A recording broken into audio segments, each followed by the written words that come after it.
அப்படியே இமேஜின் பண்ணு, நான் அம்பானி ஆவேன், நான் அம்பானி ஆவேன், நான் அம்பானி ஆவேன் உட்காந்து கத்திட்டு இருக்கீங்கனாக்க ஒன்றும் நடக்காது.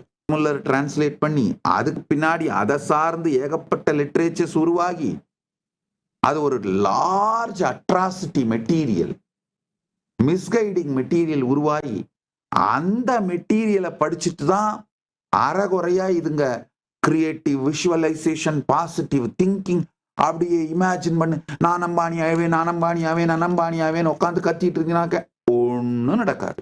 நீங்க எங்கிருந்து உருவாகிறீங்களோ அந்த குவாண்டம் ஃபீல்டை டச் பண்ற வரைக்கும் உங்க விஷுவலைசேஷன் எல்லாமே டுவலா தான் இருக்கும். டுவல்னா நீங்க நான் பெரிய பணக்காரன் ஆவரம் வர்றேன் அப்படின்னும் பொழுதே, நான் வெல்த் மேனிஃபெஸ்ட் பண்றேன் பாரு, நான் ஹெல்த் மேனிஃபெஸ்ட் பண்றேன் பாரு அப்படின்னும் பொழுதே இன்னொரு பக்கம் அப்படியே சந்தேகம் வரும். தருதரம் முடிச்ச நாய, சோத்துக்கு வழி இல்லை, எதையும் பண்ண மாட்டேங்கிற, எதுவும் வர மாட்டேங்குது, நீ பண்ணாலும் உருப்பட மாட்டேங்குது, நீ எங்கடா மேனிஃபெஸ்ட் பண்ண போற, இப்ப அடுத்த வேலை சோத்துக்கு வழியே போடுறா, அடுத்த மாசத்துக்கு வழியே போடுறா அப்படின்னு உங்களுக்குள்ள இருந்தே இந்த டுவலா மட்டும்தான் இது நடக்குங்கய்யா. இந்த குவாண்டம் ஃபீல்ட்ல, பிந்து மண்டலத்தில் நீங்கள் எங்கிருந்து உருவாகின்றீர்களோ அந்த மூலத்தில் தோன்றா நிலையில ஒடுங்கனீங்கன்னா மட்டும்தான் ஒரு சிங்கிள் ஃப்ரீக்வன்சில வைப்ரேட் ஆவீங்க.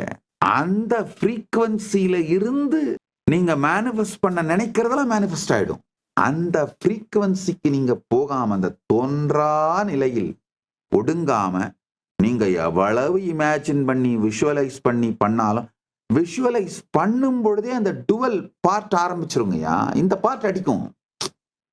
நீங்க கிரியேட்டிவ் விஷுவலைசேஷன் பண்ணும் போதே கிரியேட்டிவ் நெகட்டிவிட்டி வந்துடும். நெகட்டிவிட்டியா நீங்க கிரியேட் பண்ணலாம்னு வந்துடும்.